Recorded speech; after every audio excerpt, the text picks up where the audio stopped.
स्वागत है आप सभी का डाउटनेट पर। कैसे हो प्यारे बच्चों? हम पढ़ रहे हैं उच्च पादपों में प्रकाश संश्लेषण यानी फोटोसिंथेसिस पढ़ रहे हैं और आज हम प्रकाश अभिक्रिया इसके बारे में पढ़ेंगे। लेकिन इससे पहले हमारे पास जो प्रकाश संश्लेषी वर्णक जो है पहले वो पढ़ेंगे, क्योंकि वो वर्णक जो है वो प्रकाश अभिक्रिया का ही भाग है। ठीक है, उसके बाद लास्ट में आएगा क्विज। जिन्होंने पिछला लेक्चर अटेंड नहीं किया है दोस्त, अगर पिछला लेक्चर अटेंड नहीं किया है तो ये वाला लेक्चर समझ में नहीं आने वाला, मैं साफ साफ बता दूं। ठीक है, तो सारे लेक्चर्स को अटेंड किया करो क्रम वाइज, तभी चीजें समझ में आएंगी। सो बेटा जी, हमने बात करी थी पिछले लेक्चर में कि भैया प्रकाश संश्लेषण की जो अभिक्रिया होती है इसमें हम जल को तोड़ते हैं, ऑक्सीजन निकलती है, प्रकाश की उपस्थिति में, वर्णक की उपस्थिति में, इसको हमने बोला था प्रकाश अभिक्रिया, जिससे उत्पाद बनता है एटीपी और एनएडीपीएच, जिसको हम यूज में लेते हैं अप्रकाश अभिक्रिया में, जिसमें हम ग्लूकोज बनाते हैं, जल निकलता है जिसमें हम कार्बन डाइऑक्साइड को बदलते हैं। ये होती है अप्रकाश अभिक्रिया। अप्रकाश अभिक्रिया जो होती है वो कहां पर होती है? पीठिका में, हम ऑलरेडी पढ़ चुके हैं। प्रकाश अभिक्रिया कहां पर होती है? ग्रेना में, ये भी हम पढ़ चुके हैं। ठीक है, आगे बढ़ते हैं। प्रकाश संश्लेषण का क्षेत्र हमने पढ़ लिया था, अब हमें पढ़ने हैं क्या? पिगमेंट्स यानी वर्णक। ठीक है, बेटा हरित लवक आपको याद आ रहा होगा, पिछले लेक्चर में मैंने आपको हरित लवक की पूरी संरचना बता दी थी। पीठिका क्या होती है, ग्रेना क्या होती है, ग्रेनम क्या होते हैं, कितने होते हैं, एक ग्रेनम में कितने थाइलेकोइड होते हैं, एक हरित लवक में कितने ग्रेनम होते हैं, मिलकर क्या बनाते हैं? ग्रेना बनाते हैं। ये सारी चीजें हम डिस्कस कर चुके हैं। अब हमें स्टार्ट करना है क्या? प्रकाश अभिक्रिया। प्रकाश अभिक्रिया, और मैंने आपको बोला था कि भैया प्रकाश अभिक्रिया जो है उससे संबंधित कुछ महत्वपूर्ण बिंदु जो थे वो ये थे। सबसे पहला, प्रकाश अभिक्रिया में हम क्या करते हैं सर? 12 जल के अणुओं को तोड़ेंगे, क्या निकलेगी? ऑक्सीजन निकल गई, और क्या बनेगा? एटीपी और एनएडीपीएच। एनएडीपीएच की आप लोग फुल फॉर्म पूछेंगे, मैं बोलूंगा अभी नहीं बता रहा हूं, जरूरत नहीं है, जब आएगा तब बताऊंगा। यह है प्रकाश अभिक्रिया जो किसकी उपस्थिति में हुई सर? प्रकाश और वर्णक की उपस्थिति में। सिंपल सा था। कहां पर हो रही थी ये मैंने आपको बता दिया, ग्रेना में। ग्रेना में संपन्न हो रही है, संपन्न हो रही है। कहां पर संपन्न हो रही है? ग्रेना में संपन्न हो रही है। क्यों? क्योंकि वर्णक जो हैं वो कहां पर मिल रहे थे? वर्णक जो है वो कहां पर मिल रहे थे सर? वर्णक मिल रहे थे किसमें? ग्रेना में। ये मैं आपको ऑलरेडी बता चुका हूं। तो अब हमारा टॉपिक जो है अगला वो है क्या? प्रकाश संश्लेषी वर्णकों की बात करना। किसकी बात करने वाले हैं आज हम? पिगमेंट्स की बात करने वाले हैं, वर्णकों की बात करने वाले हैं जो प्रकाश संश्लेषण में सम्मिलित है। ठीक है, तो आप अच्छे तरीके से जानते हैं दो प्रकार के वर्णक मैंने आपको बताए थे। एक बताया था क्या? क्लोरोफिल। एक बताया था दोस्त मैंने आपको कौन सा? क्लोरोफिल।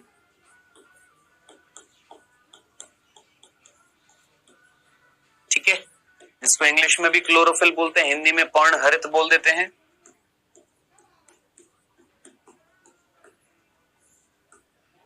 ठीक है, सिंपल।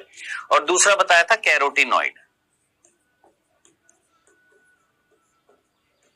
और ये भी बताया था कि कैरोटीनॉइड जो हैं वो दो प्रकार के होते हैं। एक होते हैं कैरोटीन,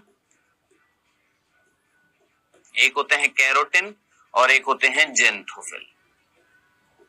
ये मैं आपको पिछले लेक्चर में बता चुका हूं। ठीक है, तो कुल मिलाकर कितने वर्णक हमें पढ़ने हैं सर? 3 हमें वर्णक पढ़ने हैं। कौन कौन से 3 वर्णक पढ़ने हैं?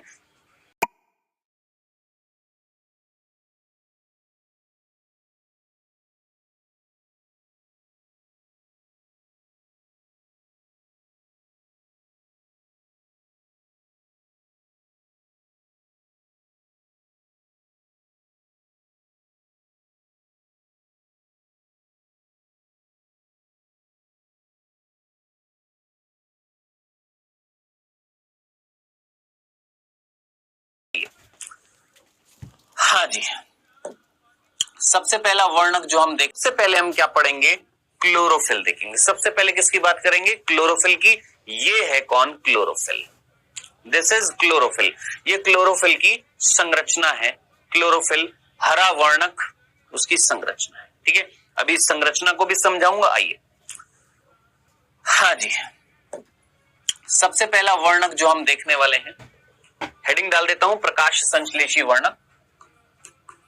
प्रकाश संश्लेषी वर्णक।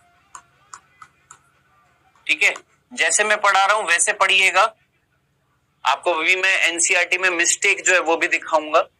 प्रकाश संश्लेषी वर्णक, जिसमें सबसे पहला वर्णक जो हम देखने वाले हैं वो है कौन? क्लोरोफिल। इंग्लिश में क्लोरोफिल, हिंदी में पर्णहरित। ठीक है, पर्णहरिम भी बोल दिया जाता है इसको। हाँ, कई बुक्स में आपको ये पर्णहरिम दिख जाएगा, हरित पर्ण भी दिख जाएगा, तो कंफ्यूज मत हो जाइएगा, एक ही चीज है। नहीं तो सिंपल याद रखिए, क्लोरोफिल। ठीक है, आइए एक एक करके चीज हम पढ़ते हैं। देखिए, क्लोरोफिल की अगर मैं संरचना की बात करूं, वो देखने से पहले मैं पहले आपको क्लोरोफिल के प्रकार बता देता हूं। संरचना अभी देखेंगे, उससे पहले हम क्लोरोफिल के प्रकार देख लेते हैं। तो पहला बिंदु बेटा, क्लोरोफिल 5 प्रकार के होते हैं। कितने प्रकार के होते हैं? क्लोरोफिल के 5 प्रकार होते हैं। सर कौन कौन से होते हैं? सबसे पहला chlorophyll A, chlorophyll B, chlorophyll C, chlorophyll D और क्लोरोफिल ई। 5 प्रकार के होते हैं chlorophyll, A, B, C, D, E. ठीक है, अब इन 5 प्रकार में से आपने जो बिंदु याद रखना है वो ये, इन 5 प्रकार में से जो उच्च पादप जो होते हैं, चैप्टर का नाम क्या है? प्रकाश संश्लेषण। किसमें? उच्च पादपों में। जो उच्च पादप जो होते हैं, अब आप बोलेंगे उच्च पादप कौन से होते हैं? मैंने आपको कई बार बोला है, जिम्नोस्पर्म, एंजियोस्पर्म, अनावृत बीजी, आवृत बीजी। ठीक है, तो उच्च पादपों में याद रखना, किसमें? उच्च पादपों में जो क्लोरोफिल मिलते हैं, क्या ये पांचों के पांचों मिलते हैं? नहीं, उच्च पादपों में याद रखना मात्र क्या मिलता है? क्लोरोफिल ए और क्लोरोफिल बी मिलता है। याद रखना कौन से क्लोरोफिल मिलते हैं? क्लोरोफिल ए मिलता है, क्लोरोफिल बी मिलता है, ये सी डी ई नहीं मिलते। तो सर ये किसमें मिलते हैं? निम्न पादपों में मिलते हैं। जैसे याद आ रहा है थैलोफाइट, याद आ रहा है, जिसमें लाल शैवाल थी, भूरी शैवाल थी, हरी शैवाल थी। हरी में ए बी, याद आ रहा है, क्लोरोफिल ए क्लोरोफिल बी किसमें था? हरी शैवाल में। भूरी शैवाल में ए सी था, सी था है। लाल शैवाल में क्या था? ए डी था। याद आ रहा है? याद आ रहा है? हाँ सर याद आ रहा है। तो याद रखना ये जो है ये निम्न पादपों में मिलते हैं, निम्न पादपों में मिलते हैं। ठीक, ये जो है ये उच्च पादपों में मिलते हैं। और सूत्र जो होते हैं ना, फॉर्मूला, आपको पांचों का याद नहीं रखना, केवल 2 का याद रखना है, लेकिन याद जरूर रखिएगा, जरूर याद रखना इनका सूत्र, फॉर्मूला जरूर याद रखना। एनसीईआरटी में नहीं है, मैं पहले बोल देता हूं, लेकिन कुछ कुछ चीजें हैं जो एक्स्ट्रा हमें पढ़नी पड़ेंगी। क्लोरोफिल ए का फॉर्मूला C55H72O5N4Mg। ये है किसका बेटा जी? क्लोरोफिल ए का फॉर्मूला। क्लोरोफिल बी का C55H70O6N4Mg। ऐसे जो ये भी है, इनमें भी यही होएगा, कार्बन होगी, हाइड्रोजन हो गया, ऑक्सीजन होगी, नाइट्रोजन होगा, मैग्नीशियम होएगा, बस संख्या का अंतर हो जाएगा और कुछ नहीं है। तो 2 आपने याद रखने हैं दोस्त, भूलने नहीं है आपने, ये 2 आपने भूलने नहीं है, ये 2 क्लोरोफिल के फॉर्मूले। ठीक है, फर्क कितना? देखो, कार्बन भी उतनी है, ऑक्सीजन नाइट्रोजन भी उतनी, मैग्नीशियम भी उतना है। फर्क किसका है? हाइड्रोजन और ऑक्सीजन। यहाँ 72 है, यहाँ 70 है, या 5 है, या 6 है, बस इतना सा फर्क है। डन। इतनी सी बात समझ में आ गई। तो सबसे पहला बिंदु मैंने आपको फोटोसिंथेसिस में यूज में आने वाले वर्णकों में सबसे पहले वर्णक की बात करी, कौन? क्लोरोफिल, है ना। ये क्लोरोफिल जो होते हैं इसमें सबसे पहला बिंदु हमने इसके सीधे प्रकार पढ़े, 5 होते हैं, जिसमें उच्च पादपों में 2 मिलते हैं, कौन से? क्लोरोफिल ए और क्लोरोफिल बी। बाकी ये जो होते हैं ये निम्न पादपों में मिलते हैं, जैसे थैलोफाइट हो गए, ब्रायोफाइट हो गए, उनमें। ठीक है, 2 के फॉर्मूले मैंने आपको बताए, ये जरूर याद रखने हैं आपने। ठीक है, चलें आगे। तो सबसे पहला बिंदु जो था वो हमने देखे प्रकार। अब क्या देखेंगे? ए मतलब पहला बिंदु। ठीक है, प्रकार देखें। दूसरा, अब हम देखते हैं संरचना। हालांकि हमारी एनसीईआरटी में संरचना भी नहीं दे रखी है, लेकिन पढ़नी जरूरी है, बतानी जरूरी है। देखिए, क्लोरोफिल की जब हम संरचना देखते हैं बेटा, क्लोरोफिल की संरचना, किसकी संरचना देखने वाले? क्लोरोफिल की संरचना देखते हैं। तो ये संरचना 2 भागों से मिलकर बनी होती है। ये संरचना जो होती है ये 2 भागों से मिलकर बनी होती है। सर कौन कौन से 2 भाग होते हैं? सबसे पहला होता है पोरफायरिन रिंग। ठीक है, PORPHYRIN, पोरफायरिन रिंग। क्या है ये? अभी बता रहा हूं। और एक होता है फाइटोल, PHYTOL, फाइटोल टेल।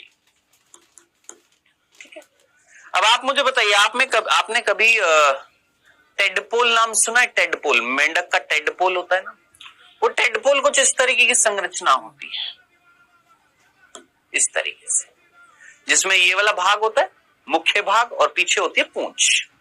जैसे शुक्राणु में भी ये मुख्य भाग है और उसके पीछे क्या है? पूंछ। तो याद रखना, संरचना में फाइटोल जो है वो तो क्या होती है? टेल होती है। और पोरफायरिन जो होता है वो क्या होता है सर? वो मुख्य भाग होता है। ठीक है, तो पोरफायरिन क्या है? मुख्य भाग है, और फाइटोल क्या है? टेल है। अब सर फंक्शन क्या है इनका? तो बेटा ये टेल जो होती है ये क्या करती है? मैंने आपको बताया था, क्लोरोफिल वर्णक, ध्यान से सुनना, ये छोटी छोटी बारीक बारीक चीजें जो हमारी एनसीईआरटी में नहीं दे रखी है। ये टेल क्या करती है? आप मुझे बताइएगा, मैंने आपको पिछले लेक्चर में क्या बताया था?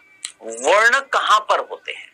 याद करो, क्या मैंने आपको ये नहीं बताया था कि ये वर्णक कहां पर मिलेंगे? ये जो हरित लवक है, इस हरित लवक की ये थाइलेकॉइड, फिर एक और थाइलेकॉइड, फिर एक और थाइलेकॉइड।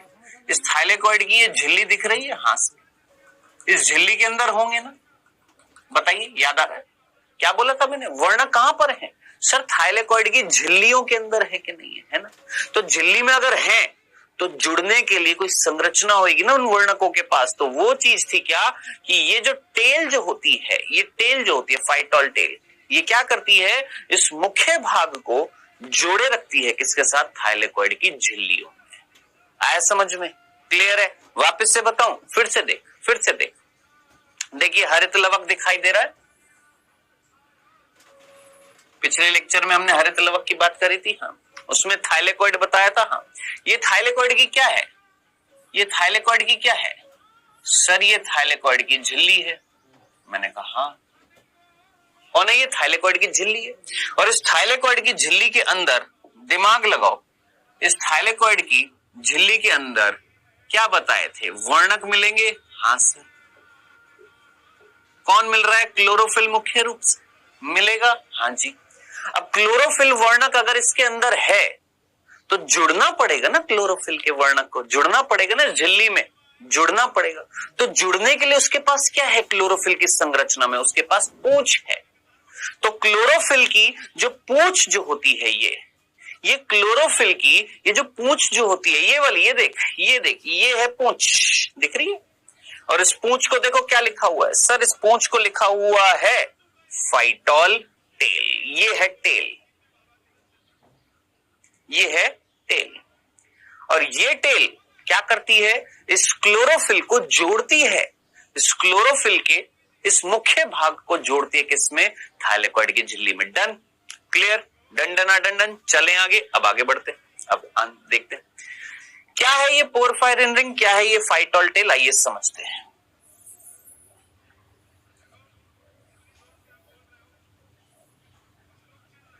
देखिएगा बेटा, ये पोरफायरिन रिंग, सबसे पहले हम पोरफायरिन रिंग की बात करते हैं। किसकी? इस पोरफायरिन रिंग की बात करते हैं। रिंग आपको समझ में आती है? सोचिए, जैसे आपने बेंजीन रिंग पढ़ी, बेंजीन की रिंग होती है, ऐसे पोरफायरिन एक रिंग के आकार की संरचना है। अब ये पोरफायरिन रिंग बनी होती है 4 पायरोल रिंग से। क्या सर? मैंने कहा रुको, बता रहा हूं, तसल्ली रखो, सारी चीज समझ में आएगी। मैंने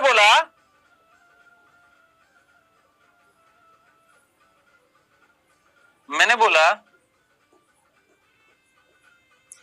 पोरफायरिन रिंग जो है वो 4 रिंग से बनी हुई है। प्रत्येक रिंग को हम क्या बोलते हैं? Pyrrole ring. नहीं आया सर समझ में? मैंने कहा रुको, मैंने बोला एक पायरोल रिंग, मैंने बोला एक पायरोल रिंग जो है वो बनी हुई है 4 कार्बन 1 नाइट्रोजन से। सर बिल्कुल भी समझ में नहीं आया। मैंने कहा अच्छा नहीं आया, चलो अब दिखाता हूं मैं आपको। मान लो ये carbon carbon carbon carbon nitrogen, दिख रहा है? Simple, carbon carbon carbon carbon nitrogen. कितने कार्बन और कितना नाइट्रोजन? सर 4 तो कार्बन 1 नाइट्रोजन, 4 कार्बन 1 नाइट्रोजन से बनी हुई एक रिंग दिख रही है तुमको? हाँ सर दिख रही है। मैंने कहा एक और बताओ, एक और देखो। सर ये भी 4 कार्बन 1 नाइट्रोजन। मैंने कहा ओके, कितनी हो गई रिंग? एक रिंग ये है, एक रिंग ये है। मैंने कहा एक और, पेट नहीं भरा मेरा। मैंने कहा एक और, मैंने कहा एक और। अब आप मुझे बताइए, आपको 4 कार्बन और 1 नाइट्रोजन से बनी हुई ऐसी टोटल कितनी रिंग दिख रही है? 4 रिंग दिख रही है। इस एक रिंग को हमने बोला है पायरोल। एक रिंग को हमने बोला है पायरोल। तो कितनी पायरोल रिंग? सर एक पायरोल, दूसरी, तीसरी, चौथी, 4 पायरोल रिंग है। और इन 4 पायरोल रिंग के बिल्कुल बीच में है मैग्नीशियम। इन 4 पायरोल रिंग के बिल्कुल बीच में कौन है? सर मैग्नीशियम है। ये पूरी संरचना कहला रही है पोरफायरिन रिंग। पूरी संरचना को हम क्या बोलते हैं? पोरफायरिन। देखिए यहां पर आप केमिस्ट्री के हिसाब से देखेंगे तो आप मतलब एक्चुअली ये है, ये वास्तविक है, ठीक है। मुझे सिर्फ इतनी सी बात समझानी थी कि ये नाइट्रोजन और 4 कार्बन, 1 2 3 4, ऐसे ये नाइट्रोजन 1 2 3 4, नाइट्रोजन 1 2 3 4, नाइट्रोजन 1 2 3 4। अब ऑब्वियस सी बात है, ये पूरी रिंग, ये पूरी रिंग, ये वाली रिंग, ये वाली रिंग, ये वाली रिंग,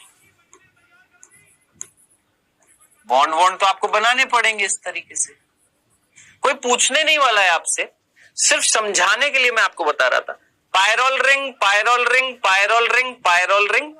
एक पायरोल रिंग में 4 तो कार्बन हो गए, कार्बन, हाँ जी, कार्बन कार्बन कार्बन कार्बन और nitrogen, carbon carbon carbon carbon और नाइट्रोजन। सिमिलरली यहां पर भी कार्बन कार्बन कार्बन कार्बन और nitrogen, carbon carbon carbon carbon और नाइट्रोजन, ठीक है। तो 4 हैं कौन? Pyrrole ring. और इनके सेंटर में, इनके सेंटर में कौन था? सर मैग्नीशियम, है कि नहीं? बाकी इधर से मिथाइल, इथाइल, ये सारे ग्रुप व्रुप जुड़े हुए हैं आपस में, ये रिंग भी जुड़ी हुई है ना? क्लियर है? तो कुल मिलाकर ये पूरी संरचना जो थी, इस पूरी संरचना को हमने बोला है पोरफायरिन रिंग। पोरफायरिन हेड लिखा हुआ है यानी हेड है, ये हेड है, ये टेल है। ये पूरी पोरफायरिन रिंग थी और ये उसकी टेल है। बोलिए समझ में आया?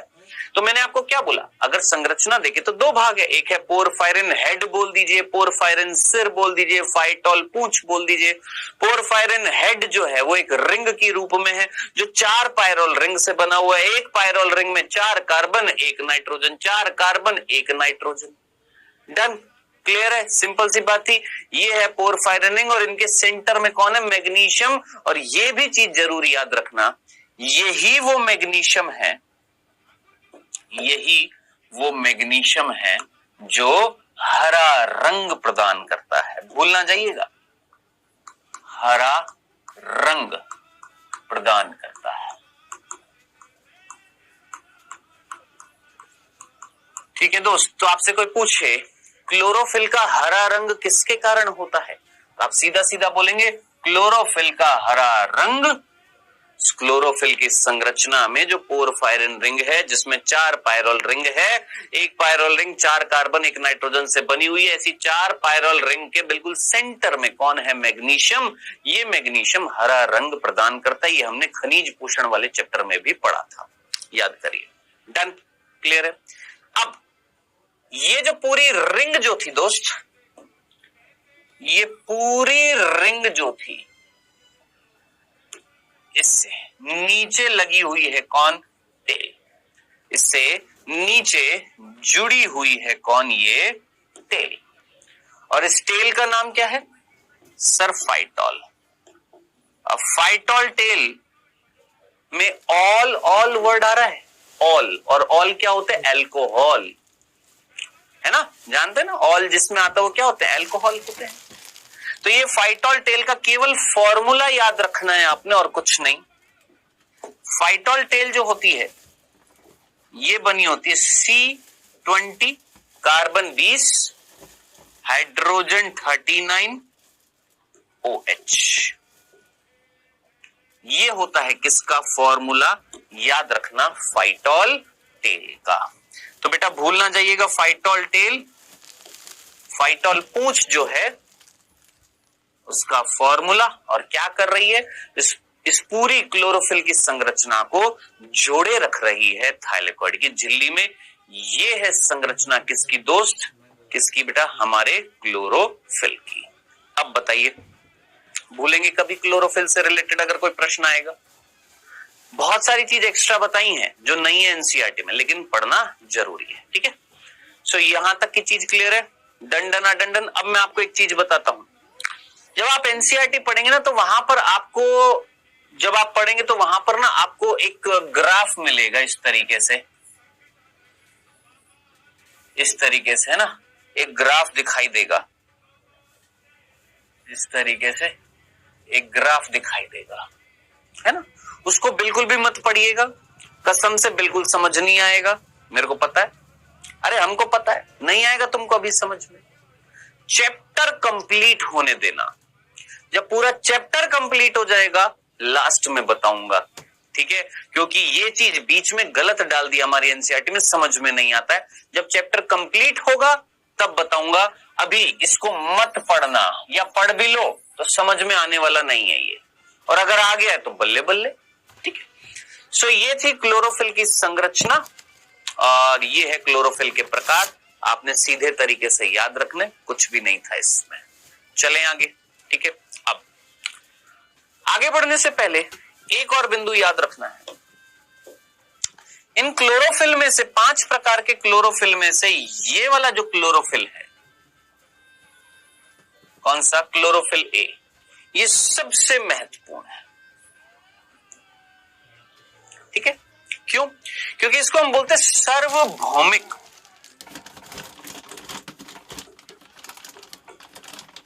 सार्वभौमिक क्लोरोफिल। क्या मतलब है सर सार्वभौमिक क्लोरोफिल का मतलब क्या है?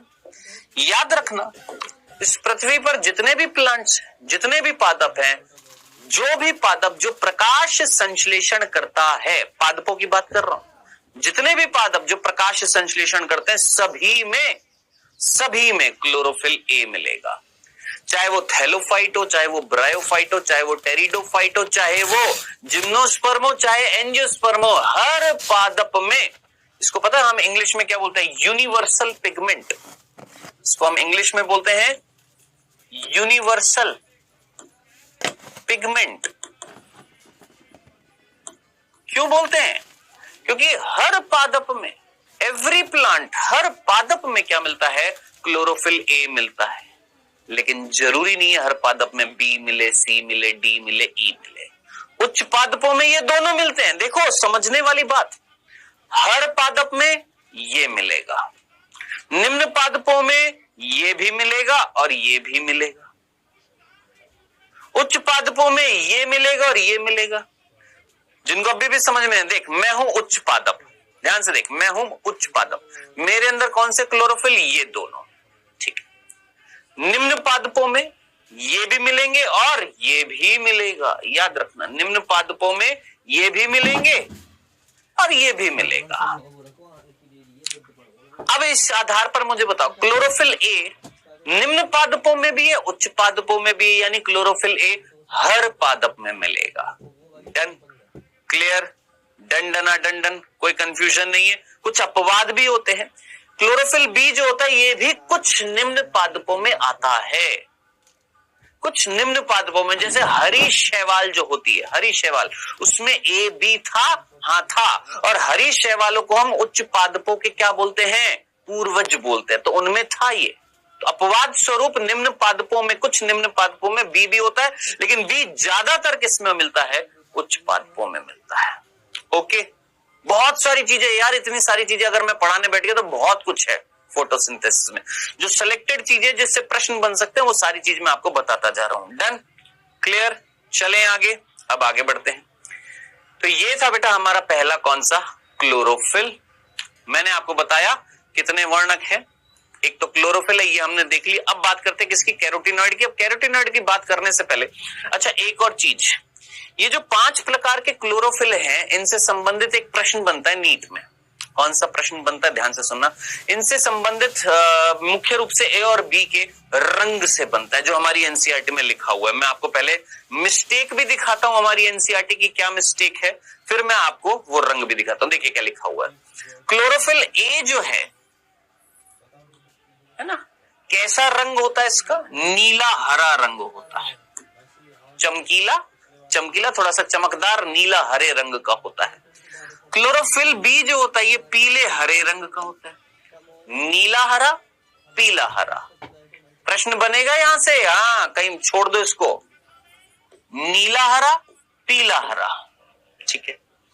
जेंथोफिल याद रखना पीले रंग के होते हैं, ये आराम से याद हो जाएगा, पीले रंग के होते हैं।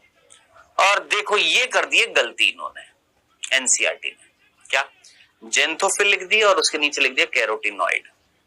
भाई साहब यहां कैरोटीन आना था, क्योंकि कैरोटीनॉइड खुद बना होता है 2 प्रकार के वर्णक से, एक होता है जेंथोफिल और एक होता है कैरोटीन। तो यहां पर ये हो गई है गलती, यहां पर लिखना था क्या?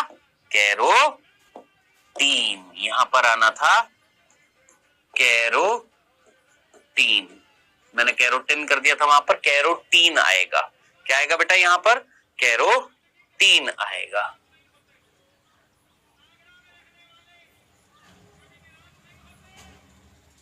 कैरोटीन आएगा,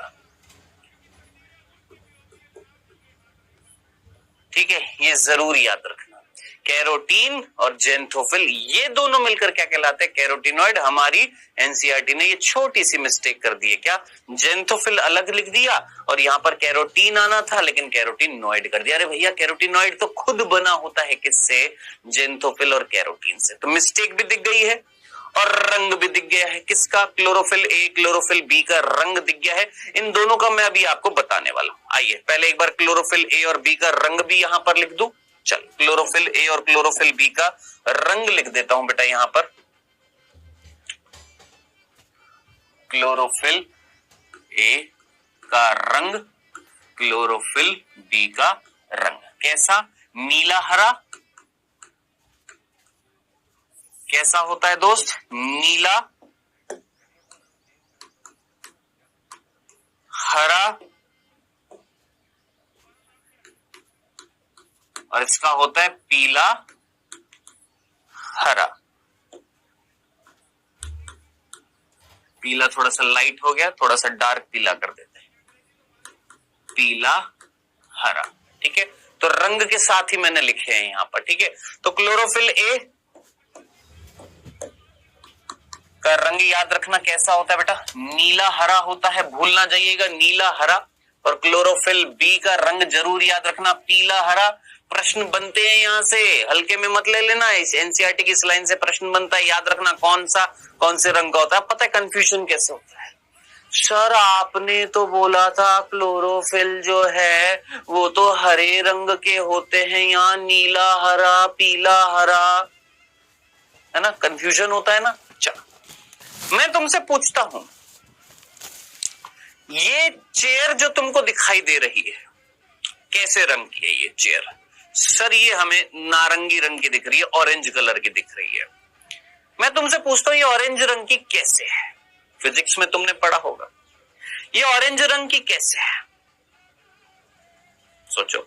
क्योंकि इस पर जब प्रकाश पड़ रहा है तो ये सारे रंगों को अवशोषित कर रही है, ऑरेंज को नहीं कर रही है, ऑरेंज को रिफ्लेक्ट कर रही है, और रिफ्लेक्ट कर रही है, सारी किरणें आ रही है, टकरा रही है, सारी अवशोषित हो रही है, ऑरेंज नहीं हो रही, ऑरेंज निकल रही है यहां से।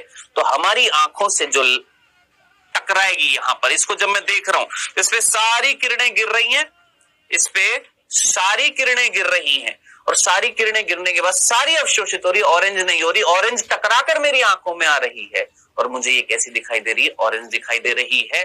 तो क्लोरोफिल अगर हरा है ना, क्लोरोफिल अगर हरा है तो क्लोरोफिल का मेजर भाग हरा है, कुछ भाग नीला रंग भी निकाल रहा है, कुछ भाग पीला रंग भी निकाल रहा है, मेजर भाग, ज्यादा से ज्यादा। यानी इस क्लोरोफिल के अंदर 80% पोर्शन जो है हरा है, 20 to 30% जो होएगा वो नीला भी निकाल रहा है, उसको अवशोषित नहीं कर रहा। और क्लोरोफिल बी का मैक्सिमम भाग हरा है, हरा मतलब लाइट आई टकराई, हरा रंग अवशोषित नहीं हुआ, निकाल दिया, तो ज्यादातर हमें कैसा दिखाई दिया, लेकिन कुछ पीला भी दिखाई, यानी पीले को भी ये क्या कर रहा है, रिफ्लेक्ट कर रहा है। आई बात समझ में, क्लियर है। एक एक कंसेप्ट बताऊंगा, चीज समझना, डन। चले तो ये दोस्त हमने पढ़ लिया क्या, क्लोरोफिल। अब बारी है किसकी, कैरोटीनॉइड की। आइए अब हम बात करते हैं किसकी, कैरोटीनॉइड की। चलिए जी, दूसरा जो है वो है कौन, कैरोटीनॉइड।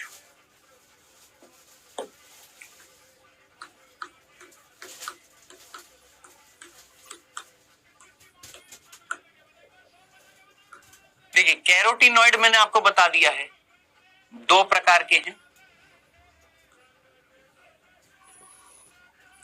कौन कौन से, एक है कैरोटीन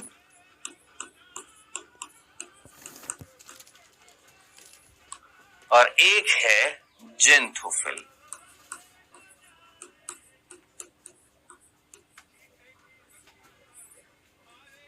एक है कैरोटीन और एक है जेंथोफिल। ठीक है, सबसे पहले इनका फॉर्मूला मैं आपको बता देता हूं जो हमारी एनसीईआरटी में नहीं दे रखा है, कार्बन 40 हाइड्रोजन 56।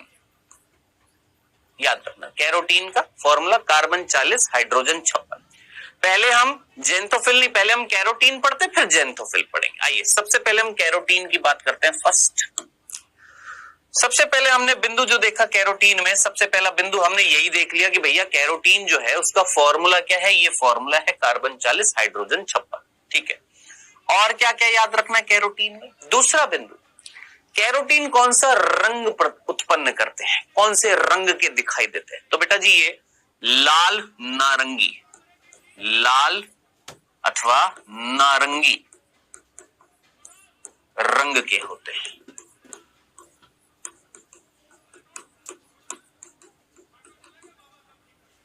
कैसे रंग के होते हैं, लाल नारंगी रंग के होते हैं। ठीक है सर,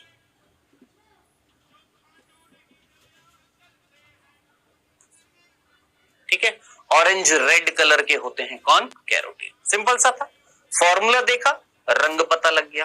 ठीक है, चलिए दूसरा बिंदु, साहब ये कैरोटीन जो होते हैं इस पृथ्वी पर बहुत प्रकार के होते हैं। जैसे क्लोरोफिल 5 प्रकार के थे, ऐसे कैरोटीन के भी कई प्रकार होते हैं। क्वेश्चन जो है वो ये बनता है कि जितने भी प्रकार हो उनमें से सबसे ज्यादा कैरोटीन कौन सा मिलता है। जैसे हमने पढ़ा क्लोरोफिल के 5 प्रकार है, लेकिन इनमें से कौन सा था जो सबसे ज्यादा मिलेगा? सबसे ज्यादा वही मिलेगा जो हर पादप में मिलेगा। कौन? क्लोरोफिल ए ना, है ना। तो मेन क्लोरोफिल कौन है? ए है ना कि नहीं? हाँ सर, ए मेन क्लोरोफिल है। हाँ, उसी प्रकार आपसे प्रश्न पूछा कि कैरोटीन के भी कई प्रकार होते हैं, कई प्रकार होते हैं, जिसमें से सबसे मेन कैरोटीन कौन सा होता है? तो मैं यहां पर लिख रहा हूं मुख्य कैरोटीन। मुख्य कैरोटीन जो होता है उसका नाम याद रखना, जो मैं आपको पहले भी बता चुका हूं, बीटा कैरोटीन। याद रखना जो मेन कैरोटीन है वो कौन है दोस्त? बीटा कैरोटीन है, याद रखिएगा। बोलिए, याद रहेगा कौन सा कैरोटीन? बीटा कैरोटीन सबसे मेन कैरोटीन है जो हर पादप में मिलता है। मेनली हर पादप में जो कैरोटीन मिलता है वो कौन सा मिलता है? बीटा कैरोटीन मिलता है। ओके, इसमें भी कोई दिक्कत नहीं है, चलें आगे, ठीक है। लेकिन प्रश्न जो है वो यहां से भी पूछा गया है नीट में। सर आपने बोला कैरोटीन के कई प्रकार हैं, आपने एक का नाम तो दे दिया, और कोई भी प्रकार का नाम बता दो, प्रश्न पूछा जाएगा तुमसे नीट में, और एनसीईआरटी में लिखा हुआ है। इस चैप्टर में नहीं, लेकिन कहीं ना कहीं किसी चैप्टर में आपको जरूर दिखाई देगा। मुख्य रूप से वनस्पति जगत में मिल जाता है ना। कौन सा? ध्यान से सुनना। हमने बोला मेन कैरोटीन कौन सा था? Sir main carotene beta carotene है। मेन कैरोटीन जो था कौन सा था? सर बीटा कैरोटीन है। मैंने कहा हाँ जी बिल्कुल बिल्कुल। लेकिन टमाटर और लाल मिर्च, पहले तो सोचिए, टमाटर और लाल मिर्च का लाल रंग आपको दिखाई देता है? हाँ सर दिखाई देता है। जानते टमाटर और लाल मिर्च का लाल रंग किसके कारण होता है? टमाटर और लाल मिर्च का लाल रंग जो है वो किसके कारण होता है? याद रखना, वो लाल रंग एक कैरोटीन के कारण होता है। किसके कारण होता है? एक प्रकार के कैरोटीन के कारण होता है। अब आप बोलेंगे सर मेन कैरोटीन तो बीटा कैरोटीन है, तो क्या बीटा कैरोटीन मिलता है लाल टमाटर और लाल मिर्च में? टमाटर और लाल मिर्च का जो लाल रंग होता है, क्या वो मुख्य कैरोटीन बीटा कैरोटीन होता है? नहीं, वो कौन होता है? याद रखना, लाइकोपीन होता है। कौन? लाइकोपिन, भूल ना जाना। तो लाइकोपिन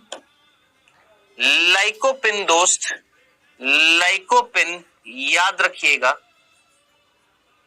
कई बच्चे बहुत ज्यादा कंफ्यूज हो जाते हैं। भाई देख, सीधा सीधा मैंने बोला कैरोटीनॉइड 2 प्रकार के। पहला हम क्या पढ़ रहे हैं? कैरोटीन पढ़ रहे हैं। हाँ सर कैरोटीन कैसे रंग देंगे? लाल ऑरेंज रेड कलर देंगे, ठीक है सर।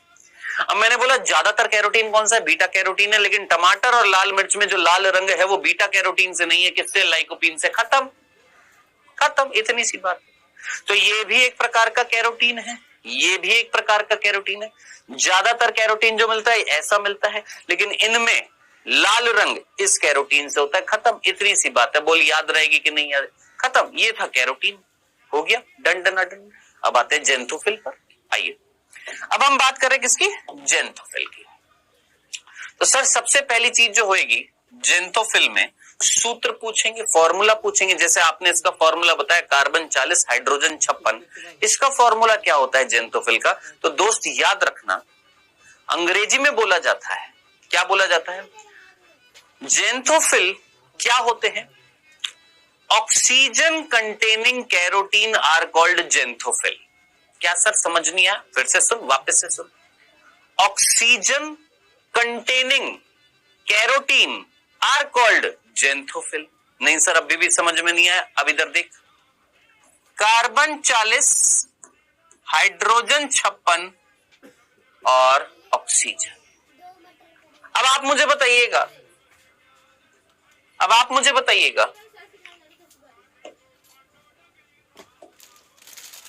यहां पर N लिख रहा हूं, N। सर N का मतलब ऑक्सीजन की अलग अलग संख्या आएगी।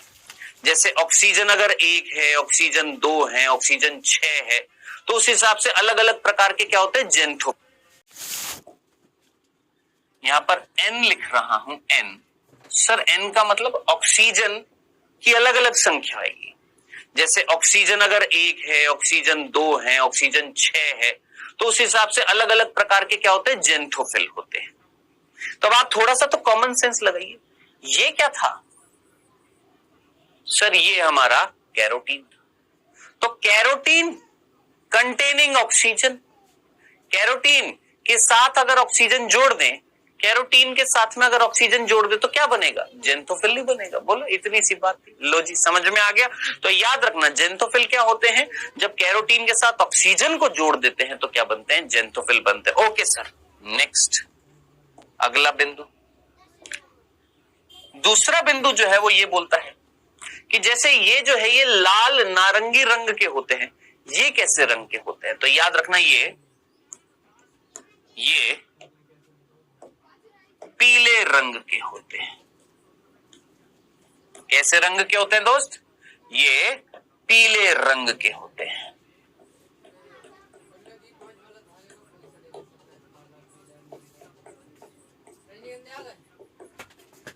कैसे रंग के होते हैं सर, ये पीले रंग के होते हैं। कौन, जेंथोफिल। बोलो, समझ में आ गया, कोई कंफ्यूजन नहीं है। ये कैसे लाल नारंगी, ये कैसे होते हैं, पीले रंग के होते हैं। ओके सर जी, समझ में आ गया। लेकिन सिर्फ लास्ट बिंदु, आखिरी बिंदु आपने याद रखना है, अपवाद। क्या याद रखना है, अपवाद। और ये अपवाद आप पहले भी पढ़ चुके हैं, पहले भी बता चुका हूं, फिर से बता रहा हूं। एक जेंथोफिल है, एक जेंथोफिल है जो पीले रंग का ना होकर भूरे रंग का होता है। कैसे रंग का होता है, भूरे रंग का। कौन, कोई नाम जरा सोचिए, किसी को याद आ रहा है, वनस्पति जगत में थैलोफाइट पढ़ा था, उस थैलोफाइट में भूरी शैवाल पड़ी थी, याद आ रही है। हाँ सर, याद आ रही है, भूरी शैवाल याद आ रही है। यहां पर लिख दो, यहां पर स्टार बनाकर लिख देता हूं, याद करिए, भूरी शैवाल का भूरा रंग किसके कारण था सर, भूरी शैवाल का भूरा रंग जो था वो एक जेंथोफिल के कारण था, जिसका नाम था फ्यूकोजेंथिन।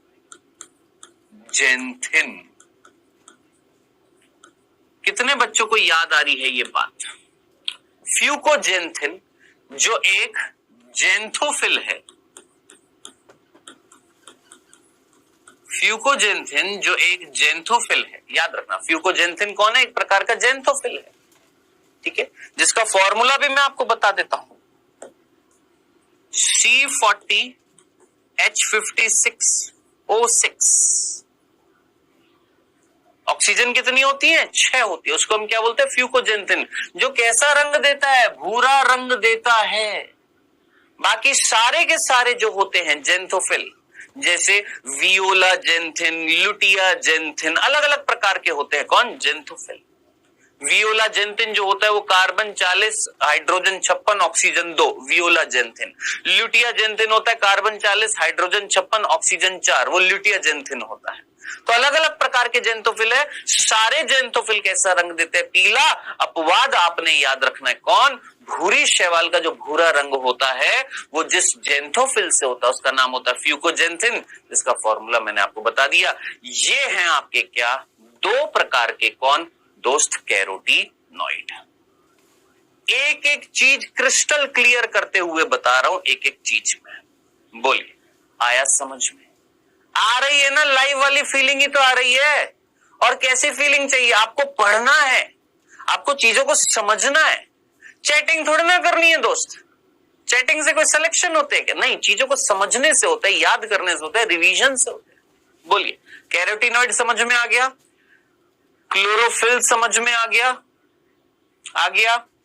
हमने क्या पढ़ा? प्रकाश अभिक्रिया को संपन्न करने के लिए क्या चाहिए थे सर? वर्णक चाहिए। हमने ये वर्णक देख लिए हैं।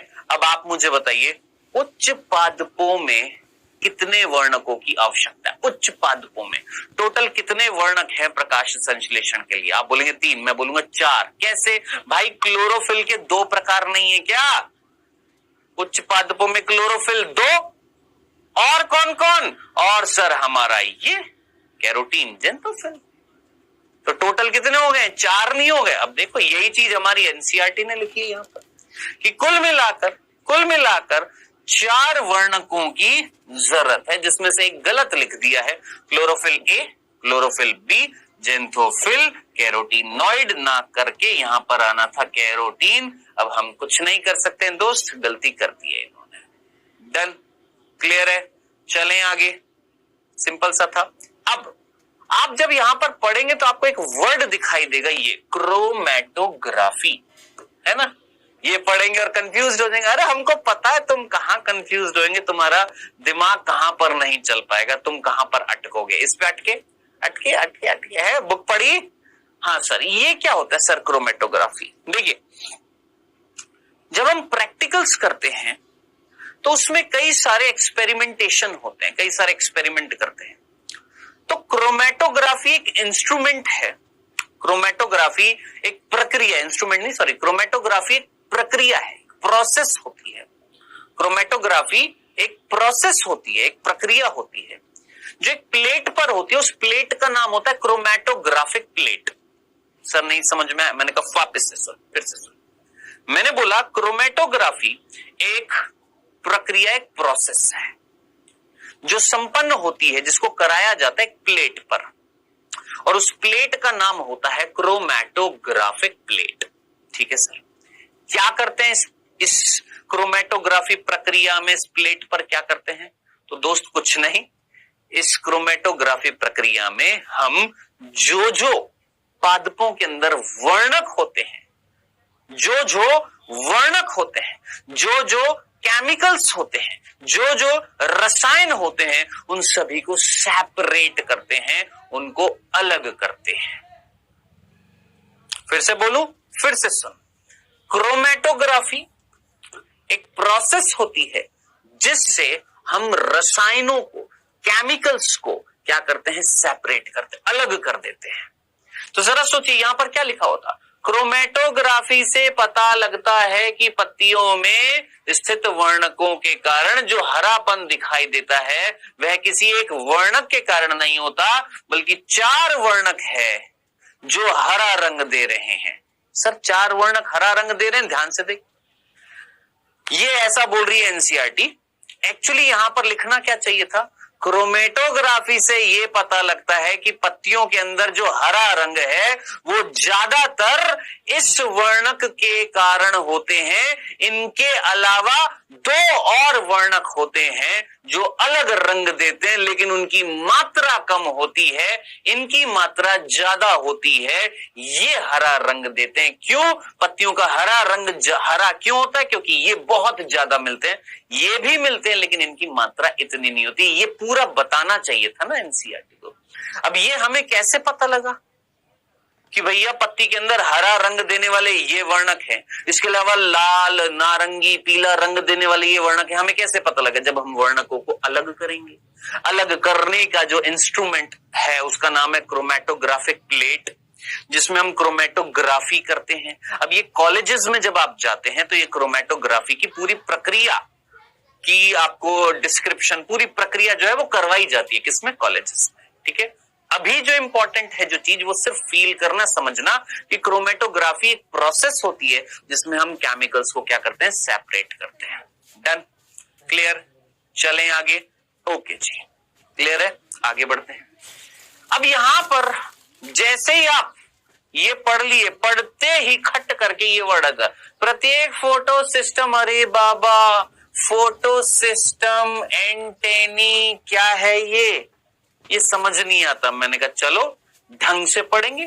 तो दोस्त हमने यहां से यहां तक क्या पढ़ लिए? हमने यहां से यहां तक क्या पढ़ लिए? सर हमने प्रकाश संश्लेषी वर्णक पढ़ लिए, ठीक है।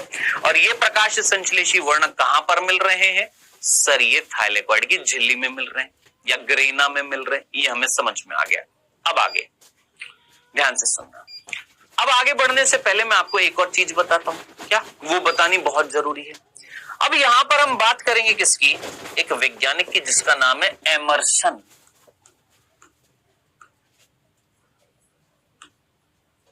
किसकी बात करने वाले हैं? एक वैज्ञानिक एमर्सन, ठीक है, जो बहुत बहुत बहुत इंपॉर्टेंट है। क्यों बात करने वाले हैं एमर्सन की? क्योंकि इन्होंने ही कंसेप्ट दिया था, इन्होंने ही कंसेप्ट दिया था किस चीज का? प्रकाश तंत्र का, प्रकाश तंत्र का, फोटो सिस्टम का। क्या सर समझ नहीं आया? मैंने कहा रुको बताऊंगा, रुको। एमर्सन एक वैज्ञानिक है जिन्होंने सर्वप्रथम बताया किसके बारे में? सर इसके बारे में, प्रकाश तंत्र के बारे में बताया। किसने? एमर्सन ने। अब आपका प्रश्न होगा सर क्या है ये प्रकाश तंत्र, क्या है, कौन है ये प्रकाश तंत्र? मैंने कहा आइए पढ़ते हैं प्रकाश तंत्र क्या है। देखो देख दोस्त, ये मैं पूरा क्लोरोफिल बना रहा हूं वापस से। ये क्लोरोफिल है,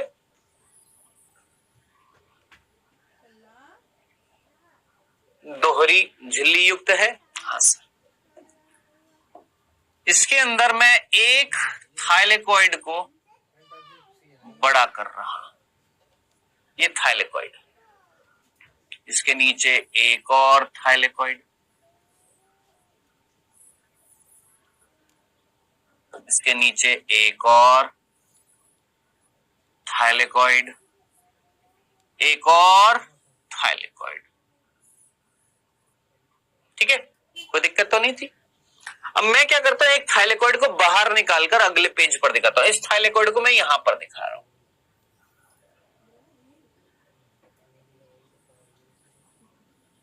ये थाइलेकॉइड है।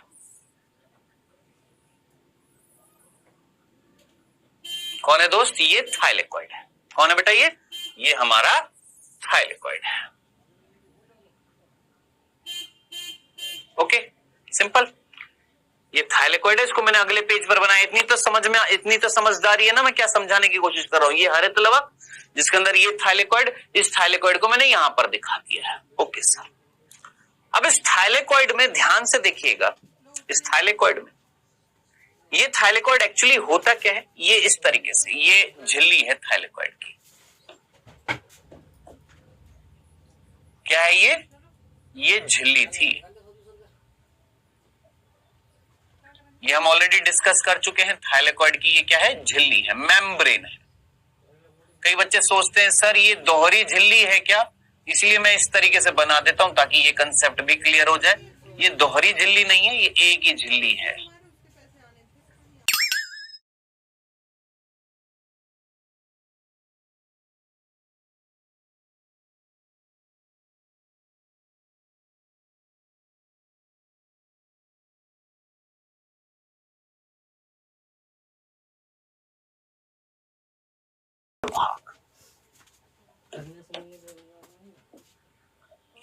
क्या बोलते हैं? कोर, कोर क्षेत्र बोलते हैं, कोर, ठीक है। ये वाला भाग क्या है? कोर है, कोर भाग कहलाता है, ठीक है। Okay done. अब देखिए ये वाली जो झिल्ली जो है ना, ये वाली झिल्ली जो है, इस झिल्ली के अंदर क्या है? आप जानते हैं सर इस झिल्ली के अंदर है कौन? वर्णक। इस झिल्ली के अंदर कौन है? सर वर्णक है। मैंने कहा हाँ जी, झिल्लियों के अंदर कौन है? वर्णक है ना। बताइए इतना सा कंसेप्ट समझने में किसी को कोई दिक्कत आई? इतना सा कंसेप्ट समझने में किसी को कोई दिक्कत आई? हरित लवक, थाइलेकॉइड, थाइलेकॉइड की झिल्ली, और इस झिल्ली के अंदर कौन है? वर्णक है। यही तो बताया था मैंने, झिल्ली के अंदर कौन है? वर्णक। लेकिन वो वर्णक मिल किस तरीके से रहे हैं? वो जितने भी वर्णक हैं, ध्यान से सुनना, सभी वर्णक सभी वर्णक दो तंत्र के रूप में मिल रहे हैं। सभी वर्णक दो तंत्र के रूप में मिल रहे हैं।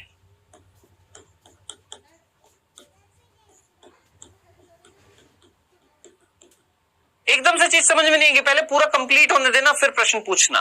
क्या बोला मैंने? जितने भी यहां पर वर्णक मिल रहे हैं वो दो तंत्र के रूप में मिल रहे हैं। कौन से तंत्र? हमने बोला प्रकाश तंत्र। क्या है ये प्रकाश तंत्र? आइएगा, कौन से वो दो तंत्र दिखेगा।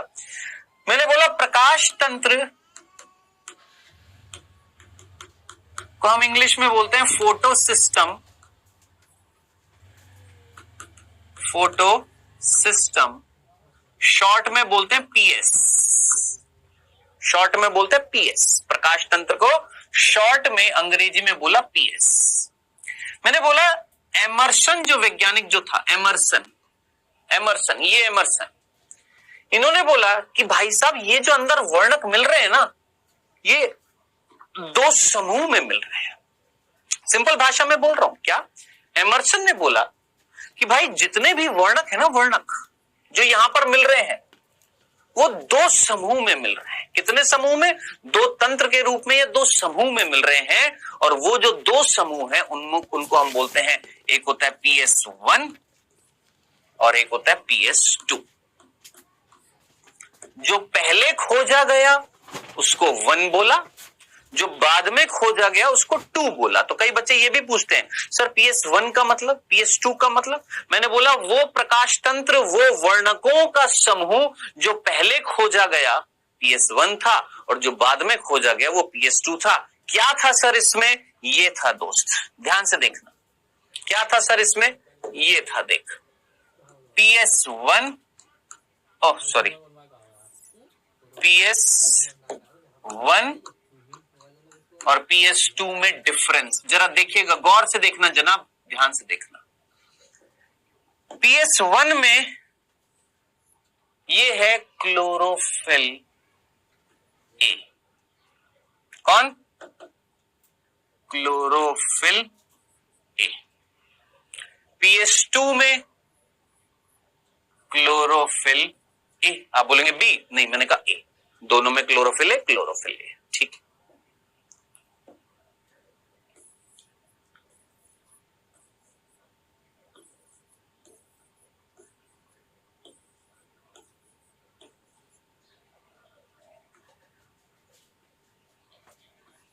पहले मेरे को बनाने दीजिए फिर समझिए।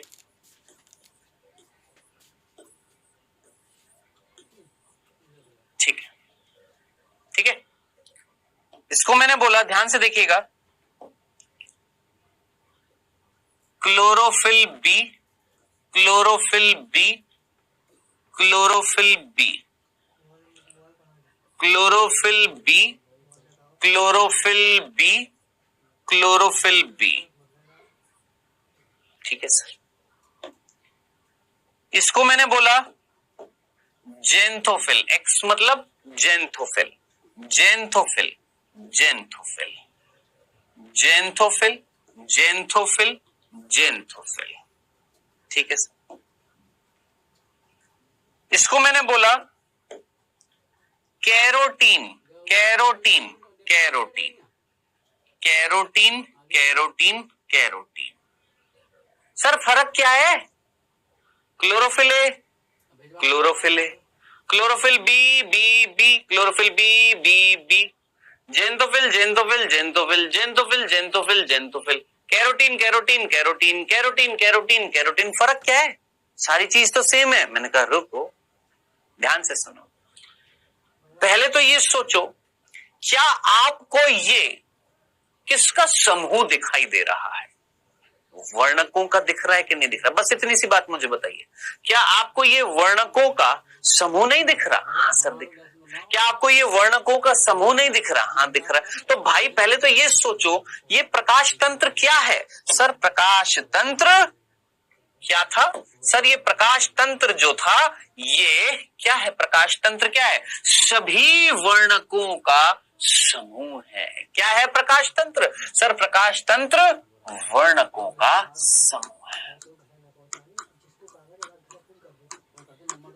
भाई मुझे ये बताओ, प्रकाश संश्लेषण करने के लिए कितने वर्णक थे? 4 थे। Chlorophyll A, chlorophyll B, carotene, xanthophyll. 4 थे ना? क्या आपको चारों के चारों नहीं दिख रहे हैं? क्लोरोफिल ए भी दिख रहा है, बी भी दिख रहा है, जेंथोफिल भी दिख रहा है, कैरोटीन भी दिख रहा है। मैंने कहा यहां पर भी। यानी इससे हमें यह पता लग गया कि photosystem first, photosystem second, प्रकाश तंत्र प्रथम, प्रकाश तंत्र द्वितीय जो है वो किससे बने हुए हैं? सर वो वर्णकों के समूह है। ओके सर, इतनी सी बात हमको समझ में आ गई। अब ये बताइए सर, इनमें अंतर क्या है? ये बताने से पहले मैं आपको ये बताऊंगा, फोटो सिस्टम 1 और फोटो सिस्टम 2 में जो मेन डिफरेंस है वो है क्या? सक्रिय होने का, एक्टिव होने का। क्या सर? फिर से सुनना, मैंने बोला फोटो सिस्टम 1 और फोटो सिस्टम 2 में जो डिफरेंस है वो किस चीज का डिफरेंस है? एक्टिव होने का, सक्रिय होने का। मतलब सर सक्रिय का मतलब क्या? फोटो सिस्टम 1 सक्रिय तब होगा जब इसके क्लोरोफिल ए से, इधर देखना, इसके क्लोरोफिल ए से इलेक्ट्रॉन निकलेगा। क्या बोला? वापस से सुनना, मैंने बोला क्लोरोफिल ए जो है, इस क्लोरोफिल ए से जब इलेक्ट्रॉन निकल जाएगा तो फोटो सिस्टम फर्स्ट एक्टिव हो जाएगा। Similarly photo system second active कब होएगा? जब इससे भी क्या निकल जाएगा? इलेक्ट्रॉन निकल जाएगा। यानी कुल मिलाकर अगर इन दोनों को एक्टिवेट करना है, सक्रिय करना है, तो हमें इन दोनों के क्लोरोफिल ए से, इसके भी क्लोरोफिल ए, इसके भी क्लोरोफिल ए से क्या निकालना है? इलेक्ट्रॉन निकालना है। अब सब इलेक्ट्रॉन कब निकलता है? आप जानते हैं, फिजिक्स केमिस्ट्री में आप लोगों ने पढ़ा होगा, इलेक्ट्रॉन कब निकलता है? जब उसको ऊर्जा मिलती है। इलेक्ट्रॉन अपनी ऑर्बिट से निकलकर बाहर आ जाता है। कब आता है? जब उसको क्या मिलती है? एनर्जी मिलती है। तो दोस्त, हमें फोटो सिस्टम 1 को और फोटो सिस्टम सेकंड को एक्टिवेट करना है, तो एक्टिवेट करने के लिए क्लोरोफिल को क्या देनी पड़ेगी? एनर्जी, है ना? और वो एनर्जी किस रूप में मिलेगी दोस्त? वो मिलेगी आपको किस रूप में? याद रखना है, किस रूप में? प्रकाश के रूप में। किस रूप में? प्रकाश के रूप में।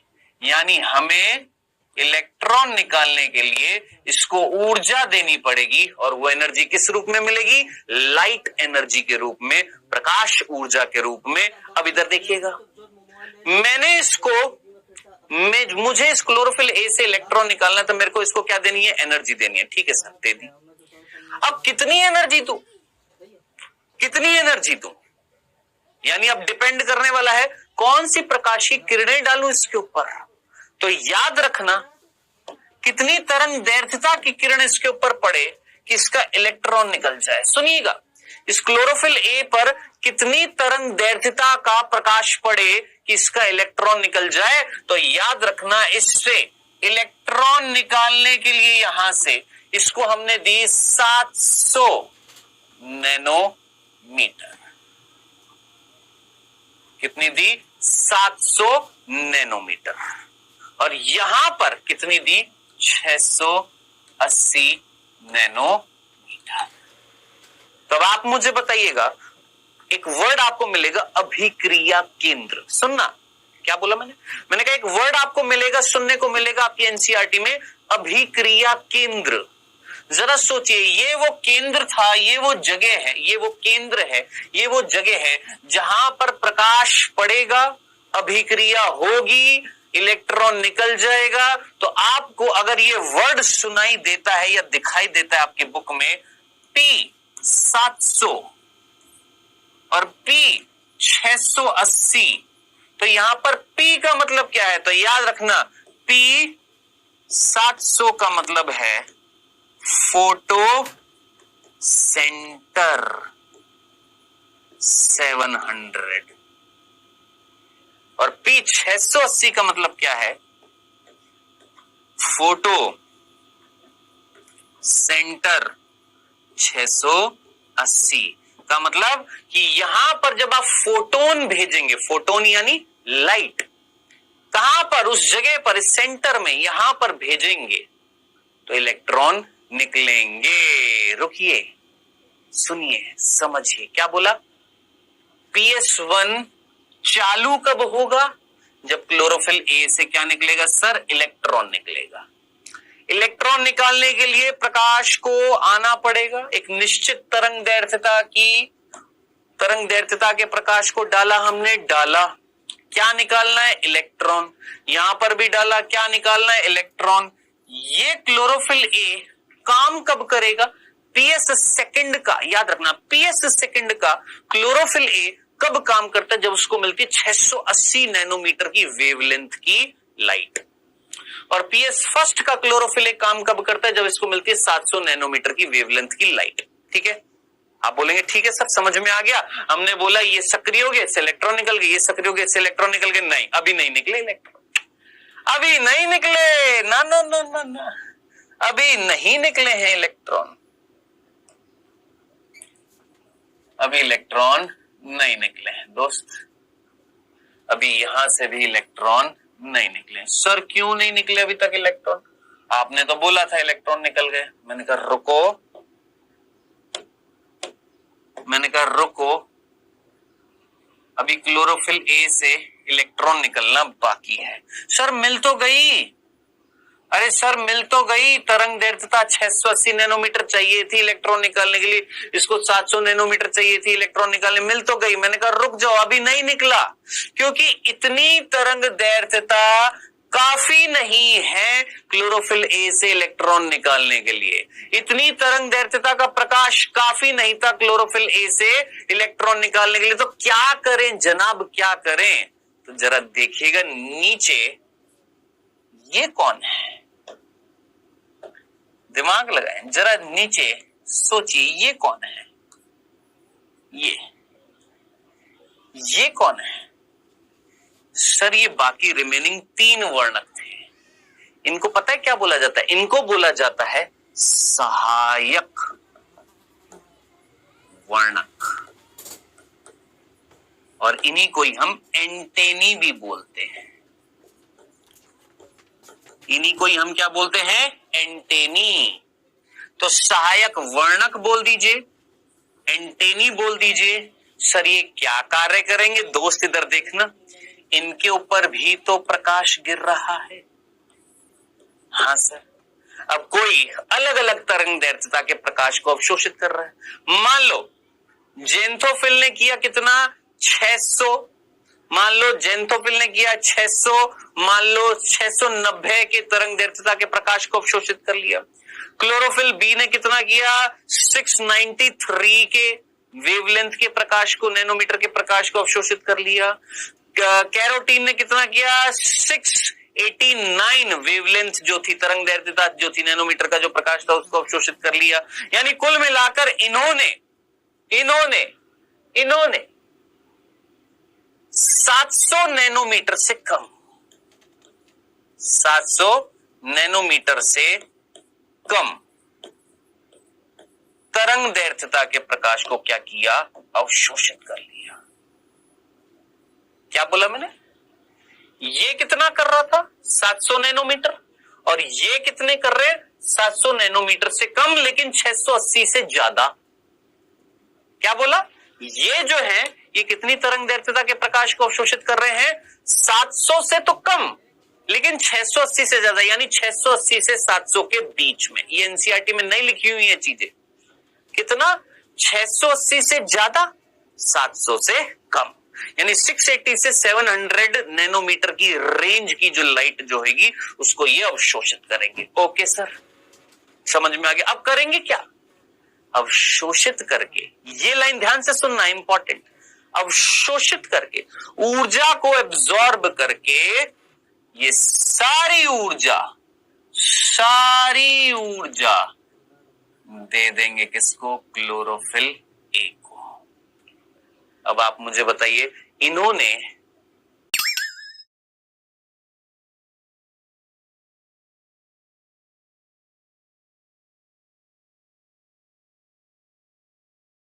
डायरेक्टली 700 नैनोमीटर, इनडायरेक्टली सहायक वर्णकों ने अवशोषित करके इसको दे दी। इन दोनों ऊर्जाओं के मिलने से क्लोरोफिल ए से अब निकलेगा क्या? इलेक्ट्रॉन। अब निकलेगा क्या दोस्त? इलेक्ट्रॉन। तो इलेक्ट्रॉन को निकालने के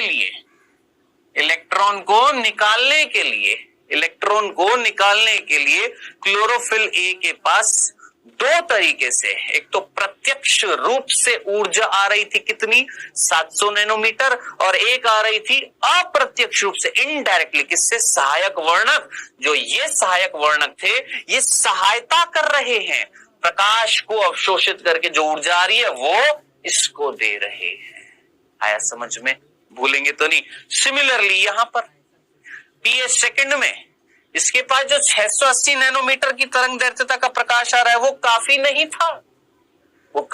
था, तो सर और चाहिए। अब और कहां से मिला? तो इनके पास भी क्या आ रही है बेटा जी? तरंग दैर्घ्यता का प्रकाश आ रहा है। अब सर इनके पास कितना आ रहा है? 680 से कम, 660 से ज्यादा, यानी लगभग 660 से 680 नैनोमीटर की रेंज में। कितना?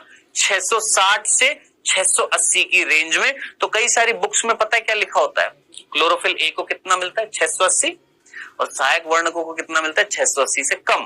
कितना कम? 660 से 680 नैनोमीटर की तरंग दैर्घ्यता का जो प्रकाशीय ऊर्जा आएगी वो सारी प्राप्त करने के बाद ये भी इसको दे डालेंगे, और जब दे डालेंगे तो निकल जाएगा क्या? इलेक्ट्रॉन, और पीएस सेकंड हो जाएगा चालू। ये हैं दो प्रकार के आपके system, photo system 1, photo system 2। बोलिए, समझ में आया? भारी तो नहीं लगा? हल्का हल्का सा भारी लगा? एक बार इसको वापस से रिवाइज करिए, मैं जल्दी से फटाफट बता रहा हूं, ध्यान से सुनना। प्रकाश तंत्र का कंसेप्ट किसने बताया? एमर्सन ने। बोला जितने भी सारे के सारे वर्णक हैं वो दो तंत्र में मिल रहे हैं, दो रूप में मिल रहे हैं, दो गुच्छे में मिल रहे हैं, दो समूह में मिल रहे हैं। कहां पर? इसके अंदर, थाइलेकॉइड की झिल्ली में। ये थाइलेकॉइड की झिल्ली में इस तरीके से मिल रहे हैं, ये देखो इस तरीके से मिल रहे हैं। क्लोरोफिल ए,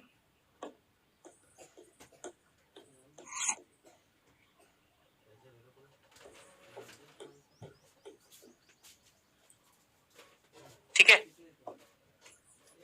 समझ में आया? क्लियर है? क्या मिल रहा है? क्लोरोफिल ए, नीचे सहायक वर्ण, क्लोरोफिल ए, नीचे सहायक वर्ण। डन? क्लियर है? समझ में आ गया? कंफ्यूजन तो नहीं था? और ये जो क्लोरोफिल ए और नीचे सहायक वर्ण है, ये दो प्रकार के तंत्र बना है, PS1, PS2।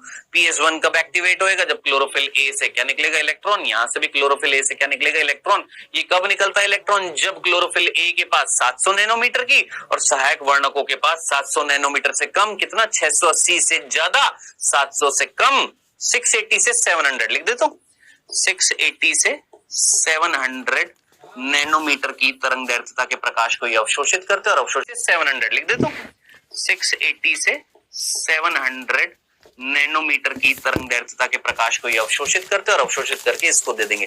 तो इसके पास दो रूप से ऊर्जा आ रही है और निकल गया क्या? इलेक्ट्रॉन। इसी प्रकार इसके पास भी दो रूप से, एक तो डायरेक्टली 680 और 680 से कम, 660 से 680 की रेंज में ये से निकाल देता है इलेक्ट्रॉन। प्रश्न सीधा पूछा जाएगा, PS1 का अभिक्रिया केंद्र क्या है? तो याद रखना, PS1 का अभिक्रिया केंद्र, जरा सोचिए, यही तो वो केंद्र था जहां पर अभिक्रिया नहीं हो रही। 700 नैनोमीटर की तरंग दैर्घ्यता का प्रकाश मिल रहा है, अभिक्रिया यही हो रही है। हाँ, यहां से ऊर्जा मिलने के बाद यहीं से तो निकल रहा है ना इलेक्ट्रॉन, तो इसका अभिक्रिया केंद्र याद रखना P700। भूल मत जाना, कई बच्चे उल्टा कर देते हैं, भूल ना जाना। PS1 P700, PS2 P680, भूल ना जाइएगा। डन? तो ये थी जो दो आपको तंत्र बताने थे। अब इसके बाद हम बात करेंगे क्या?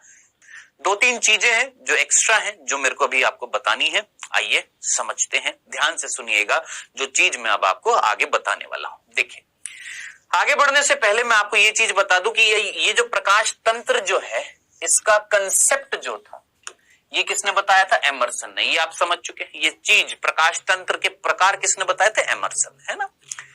अब ये जो प्रकाश तंत्र जो है, हमने बोला भैया प्रकाश तंत्र जो है वो किससे बना हुआ है? सर प्रकाश तंत्र जो है वो किससे बना हुआ है जरा सोचिए। सर प्रकाश तंत्र जो है ये बना हुआ है वर्णकों के समूह से, वर्णकों के समूह से बना हुआ है। मैंने कहा जी, तो वर्णकों का समूह जो है वो क्या कहला रहा है सर? वर्णकों का समूह प्रकाश तंत्र कहला रहा है। मैंने कहा वर्णकों का समूह जो है वो क्या कहला रहा है सर? प्रकाश तंत्र कहला रहा है। नहीं बोलो, वर्णकों का समूह ही तो है ये, इसी को ही तो हमने क्या बोले थे, दो प्रकार के प्रकाश तंत्र। तंत्र जो कई सारी चीजों से मिलकर बना होता है। भैया यहाँ पर अलग अलग प्रकार के वर्णक मिलकर एक तंत्र बना रहे हैं जो प्रकाश को अवशोषित करने वाले नहीं करने वाले, प्रकाश को अवशोषित नहीं कर रहे हैं। तो क्या बना रहे? प्रकाश तंत्र बना रहे। कितने प्रकार के थे? दो प्रकार के थे। तो प्रकाश तंत्र किससे बना हुआ? वर्णकों के समूह से नहीं बना हुआ। हाँ सर, इन्हीं वर्णकों के समूह को ध्यान से सुनिएगा, दो नाम दिए जाते हैं। इन्हीं वर्णकों के समूह को दो और नाम दिए जाते हैं। एक तो प्रकाश तंत्र दिया ही दिया, किसने दिया? एमर्सन ने। एक और नाम दिया वर्णकों के समूह को, एक अलग नाम दिया। क्या नाम दिया? क्वांटासोम। याद रखना। तो क्वांटासोम सर ये हमारी एनसीईआरटी में नहीं लिखा हुआ, मेरे को पता है एनसीईआरटी में नहीं लिखा हुआ, लेकिन याद रखना। तो क्वांटासोम भी बोला जाता है, याद रखना। किसको? वर्णकों के समूह को। प्रकाश तंत्र भी बोला जाता है, क्वांटासोम भी बोला जाता है। प्रकाश तंत्र किसने नाम दिया? एमर्सन ने दिया। क्वांटासोम नाम किसने दिया था? तो बेटा याद रखना, क्वांटासोम नाम दिया था दो वैज्ञानिक, पार्क। ठीक है, किसने दिया? पार्क और बेगिंस। बैगन नहीं, बेगिंस। तो पार्क और बेगिंस, इन्होंने इन वर्णकों के समूह को एक नाम दिया था। क्या? क्वांटासोम। याद रख सकते हैं, थोड़ी सी एक्स्ट्रा चीज है तो जरूर याद रखना। नहीं याद रख सकते तब भी बोलूंगा, याद रखना। ठीक है, अच्छा एक तो ये, एक और नाम दिया सर। और कौन सा नाम दे दिया? अब ये वाला नाम जो हमारी एनसीईआरटी में लिखा हुआ है, ये वाला नाम नहीं लिखा हुआ था, जो अगला नाम है वो लिखा हुआ, उसको हम बोलते हैं LHC। ये किसी वैज्ञानिक ने नाम दिया? नहीं, किसी वैज्ञानिक ने नाम दिया, कई सारे वैज्ञानिकों के एक्सपेरिमेंटल प्रूफ से ये नाम पड़ा था। क्या? LHC। क्या होता है LHC की फुल फॉर्म? याद रखना, लाइट हार्वेस्टिंग कॉम्प्लेक्स।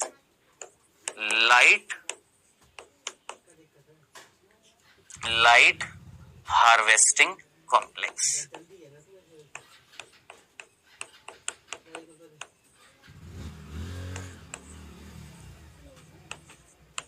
ठीक है, तो लाइट हार्वेस्टिंग कॉम्प्लेक्स ये नाम भी पड़ा। किसका बेटा जी? याद रखना, भूलना जाइएगा। इन वर्णकों के समूह का कुल मिला के 3 तरीके से नाम है। वर्णकों का ये जो समूह जो थाइलेकॉइड की झिल्ली में मिल रहा है, इसको प्रकाश तंत्र भी बोला गया। और ये प्रकाश तंत्र 2 प्रकार के हैं, ये समझाया किसने? एमर्सन ने। तो एमर्सन ने इन वर्णकों के समूह जिसको प्रकाश तंत्र बोला और बताया कि भैया 2 प्रकार के मिलते हैं, एक PS1 और एक मिलता है PS2। दोनों में क्या डिफरेंसेस हैं ये भी बताया किसने? एमर्सन ने। उसके अलावा पार्क और बेगिंस ने इन्हीं वर्णकों के समूह को क्वांटासोम भी बोला। इसके अलावा इन्हीं वर्णकों का एक और नाम है लाइट हार्वेस्टिंग कॉम्प्लेक्स, क्योंकि हार्वेस्ट का मतलब होता है किसी चीज को ग्रहण करना। तो लाइट हार्वेस्टिंग कॉम्प्लेक्स का मतलब लाइट को यानी प्रकाश को ग्रहण कर रहे हैं ये जटिल, ये कॉम्प्लेक्स। तो आप देख सकते हैं यहां पर LHC, यहां पर आपको वर्ड दिखाई देगा कहीं ना कहीं एनसीईआरटी में। LHC दिख रहा है? हाँ जी, LHC दिख रहा है ना। तो ये कई बार वर्ड समझ में नहीं आता है। लाइट हार्वेस्टिंग कॉम्प्लेक्स का मतलब क्या था? लाइट का मतलब तो जान रहे हैं, प्रकाश। प्रकाश को ग्रहण कर कर कुछ कार्य किया जा रहा है, इट मींस हार्वेस्टिंग की जा रही है। किसके द्वारा? समूह के द्वारा। समूह को हम कॉम्प्लेक्स भी बोलते हैं।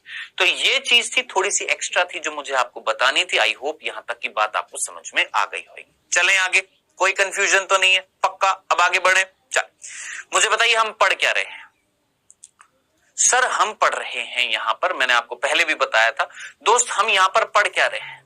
सर हम यहां पर प्रकाश संश्लेषण की दो अभिक्रियाएं हैं जिसमें हम सबसे पहली पढ़ रहे हैं कौन सी? प्रकाश अभिक्रिया। नहीं, यही पढ़ रहे हैं ना, याद रहेगा, भूल मत जाना कि पढ़ क्या रहे, पढ़ते पढ़ते यही भूल जाते हैं कि पढ़ क्या रहे हैं। ठीक है, सो हम पढ़ रहे हैं यहां पर प्रकाश अभिक्रिया।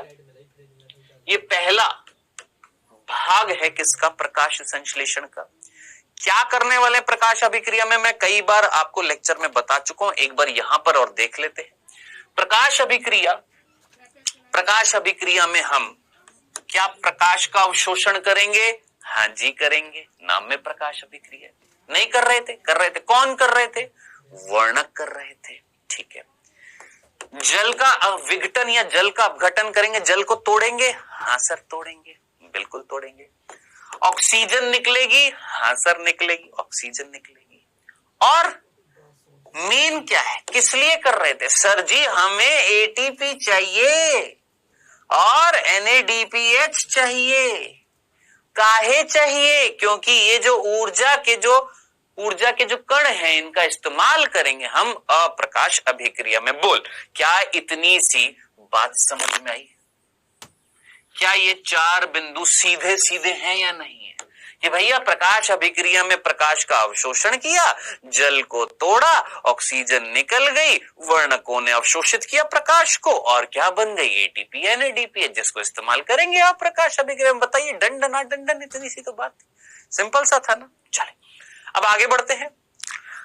अब हम बात करते हैं ये हिंदी में तो प्रकाश अभिक्रिया, इंग्लिश में बोलते क्या? लाइट रिएक्शन, ये आप जानते हैं।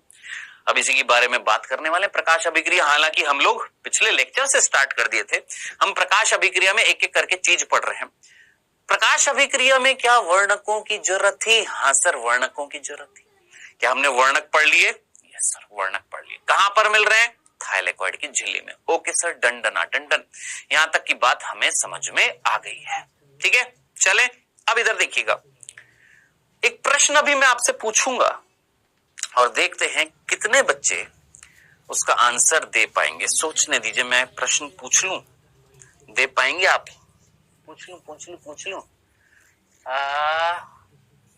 हाँ पूछ ही लेते हैं, मैंने आपको ऑलरेडी बता दिया है।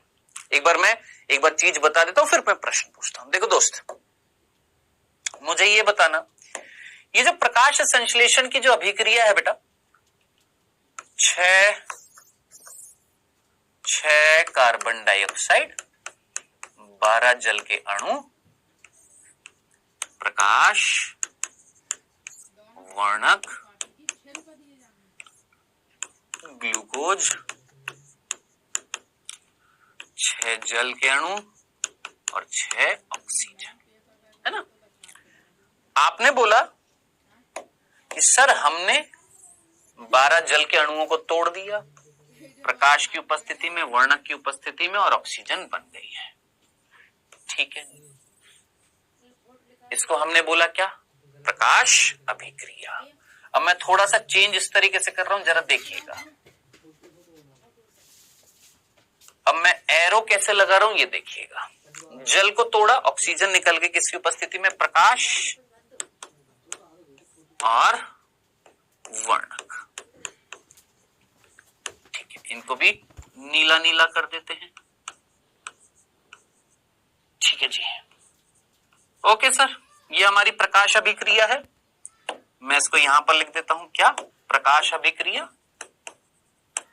प्रकाश अभिक्रिया सर कितनी बार तो बता दिया, बार बार सुनना पड़ेगा, बार बार पढ़ना पड़ेगा। इसको हमने बोला प्रकाश अभिक्रिया। ओके सर, जल को तोड़ा, प्रकाश वर्णक की उपस्थिति में, प्रकाश अभिक्रिया कहां हो रही है? ऑलरेडी बता दिए। उत्पाद क्या बना ये भी आप जानते हैं सर। उत्पाद यहां पर बना क्या? ATP plus NADPH।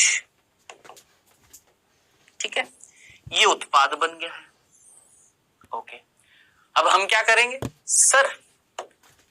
ये जो कार्बन डाइऑक्साइड है, इस कार्बन डाइऑक्साइड को बदलेंगे।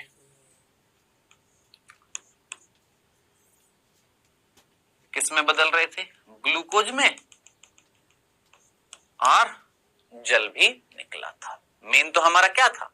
ग्लूकोज बनाना था। जल बन गया, ठीक है, ओके। इसको हमने क्या बोला सर? इसको हमने बोला अप्रकाश अभिक्रिया।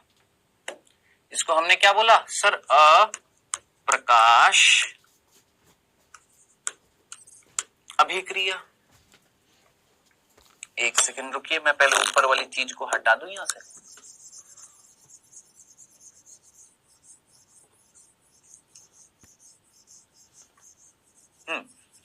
इसको हमने क्या बोला सर?